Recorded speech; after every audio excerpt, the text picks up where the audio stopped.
Growing concerns that the Biden administration is not prepared for what may be an unprecedented surge at our southern border. President Biden is set to discuss migration with Mexico's president tomorrow. Title 42, as you know, that COVID-driven health restriction is set to expire on Thursday. Texas Governor Greg Abbott now activating an additional 545 service members of the Texas National Guard in locations throughout the state and announcing the creation of a new tactical border force unit. Now, that's to protect the border. Remember, he's already done that with 10,000 of those National Guard. He got serious about this months ago, longer than that. Fox's drone team, Fox Flight Team, capturing the brand new video of Brownsville, Texas. This is yesterday. Look at that line.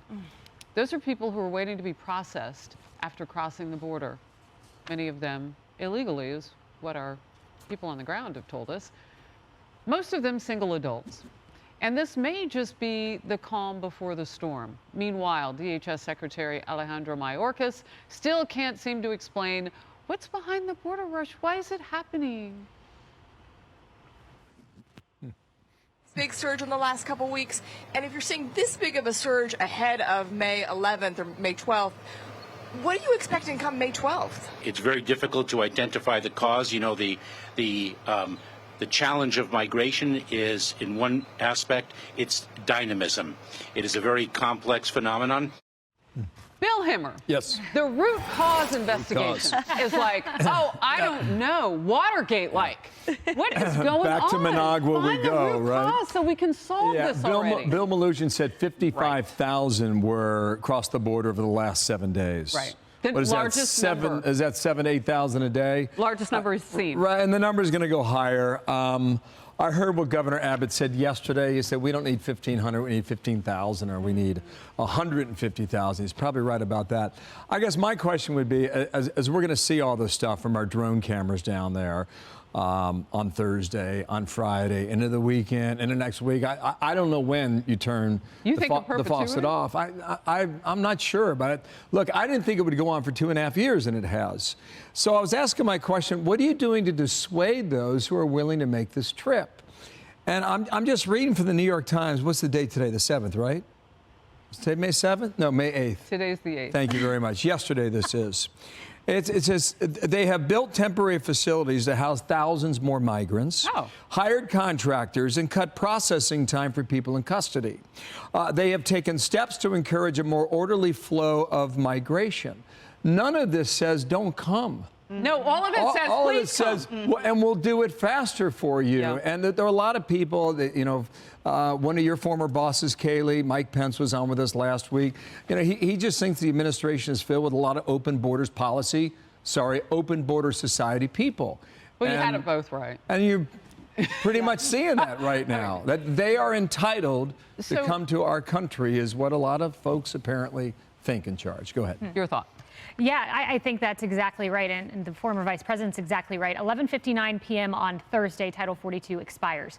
There will be a solution on the table. House Republicans think they have the votes. They're whipping them tonight to put in place a codification of Trump's border policies. That will happen Thursday. So as we see these images, you are going to have a proposal that, according to the Associated Press, they have a source that says President Biden would veto it if it got to his desk. I don't think it'd ever make it through the Senate, but the point is Republicans will say, we have a solution here, you're vetoing it, and even Kirsten Sinema with a bipartisan solution, but that won't be voted on this week. Yeah, so you've got Senator Sinema and Tom Tillis as well, and they're working on that bipartisan solution that would just extend the expulsion portion of Title 42, which you're going to need, because a huge amount of those people are not coming here so that they can qualify for asylum. They're coming here so that they can, in quotes, qualify because they want better jobs. And that's actually not on the list, Emily. And that's right. And they are coming here because they are engaging in illicit, massively lucrative industries. So let's dig in a little deeper to Bill Maloogian's excellent reporting. So we have, Chief Errol Ortiz of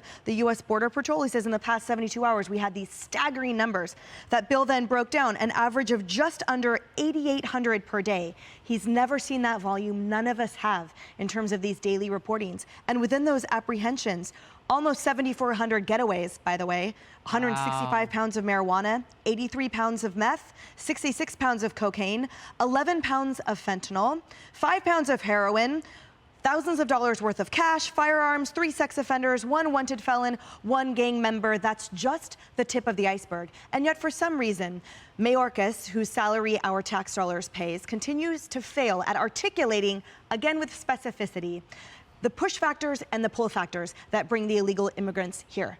Why can't he say that in one sentence? They are being incentivized to come here illegally, as the cartels are being incentivized to engage in human smuggling and in illicit drug smuggling. Everyone is being rewarded who engages in crossing the border illegally and in engaging in the drug and human smuggling. The only people not being blessed a million times over are American citizens that are seeing their resources be depleted and farmed out to people who have gotten here across the border. Look, it's happening on Mayorkas' watch. And when I interviewed Tom Homan, former acting ICE director, last hour on The Focus, my first question to him was, why does that guy still have a job?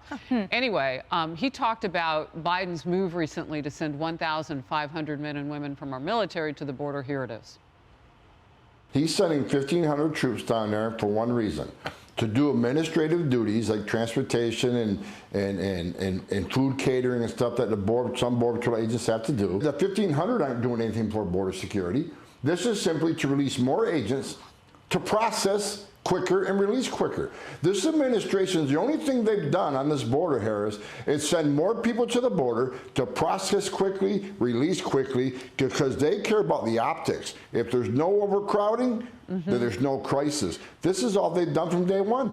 Remember, when I went down to the border last September, a couple days before the end of the fiscal year, the head of the Rio sector, BP, Border Patrol, talked on the record for the first time about the fact that when all of those migrants from Haiti were underneath that bridge, that was an optical difficulty for this White House.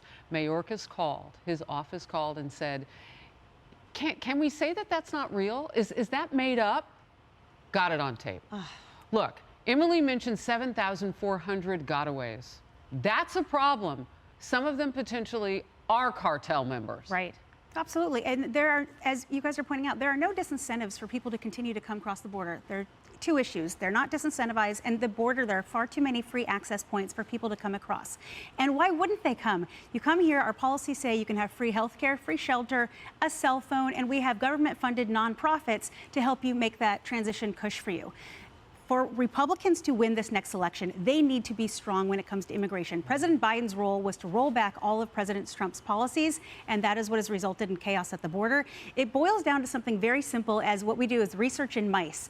To teach mice to have different behaviors, you give them negative things. So if they go a certain way, they beep a little thing and they get electrocuted, or they get a bean buzzer noise, but eventually they change their behavior. If the same thing happened when people were coming to the border and they were then getting shipped back, or they were getting court papers, or something in the sense that it was something negative was happening, eventually they would stop coming back. We have to change the behavior, and we can't just keep making it easy for them to come across the border. Well, maybe surreptitiously, that's why the app that Biden put out isn't working for them, because they're all very angry about the fact that they can't make the asylum app work. Maybe that's the kind of negativity that's happening. Meanwhile, though, 7,400 gotaways coming across our border illegally, that is dangerous for everybody in this country. That's a number we haven't seen per that delineation of time. That's a problem. Hey everyone, I'm Emily Compagno. Catch me and my co-hosts Harris Faulkner and Kaylee McEnany on Outnumbered every weekday at 12 p.m. Eastern, or set your DVR. Also, don't forget to subscribe to the Fox News YouTube page for daily highlights.